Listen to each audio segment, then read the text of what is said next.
சும்மா கிடந்த சங்க ஊதி கெடுத்தான் ஆண்டி அப்படிங்கிற பழமொழி எப்படி உருவாச்சு அப்படிங்கிறத நம்ம தெரிஞ்சுக்கலாம் வாங்க. ஆண்டி என்பது ஒரு சிவனடியாரின் பெயர்.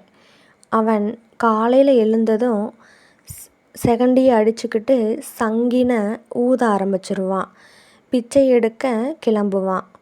இளைப்பாறுறதுக்கு கோவில், திண்ணை இல்லைன்னா மடம் இப்படி பார்த்துட்டு படுத்து தூங்கிடுவான். இப்படிப்பட்ட ஆண்டியை 2 திருடங்க என்ன பண்ணாங்க, அவனை அழைச்சிக்கிட்டு போய் திருடலாம் அப்படின்ட்டு போயிருக்காங்க. அங்கே இருந்த காவல் காத்து கொண்டிருந்தவங்க கொரட்டையிட்டு தூங்கிட்டு இருந்திருக்காங்க. இதை பார்த்துட்டு 2 திருடங்களும் ஆளுக்கு ஒரு ஆட்டை தூக்கி தோளில் போட்டுட்டு நடந்து வந்துக்கிட்டு இருந்திருக்காங்க. ஆடுகள் கத்த ஆரம்பிச்சனையும் திருடன் சங்கை பிடிடா அப்படின்னு ஆண்டிக்கிட்ட சொல்லியிருக்கிறாரு. அவன் சொன்ன சங்கு ஆட்டுடைய கழுத்து.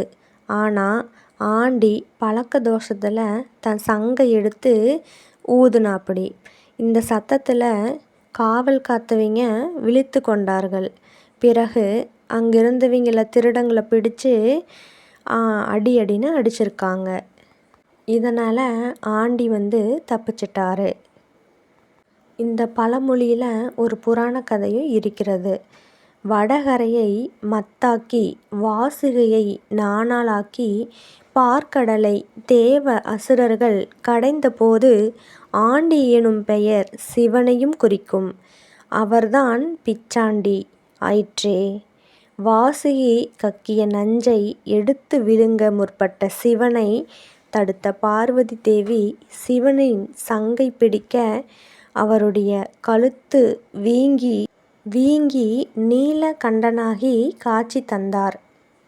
நம்ம சேனல் பிடிச்சிருந்தது அப்படின்னா சப்ஸ்கிரைப் பண்ணிடுங்க, லைக் பண்ணிடுங்க. வீடியோ பிடிச்சிருந்தது அப்படின்னா மற்ற ஃப்ரெண்ட்ஸுகளுக்கும் ஷேர் பண்ணி விடுங்க. இந்த பழமொழி எல்லோரும் தெரிஞ்சுக்கிட்டோம்.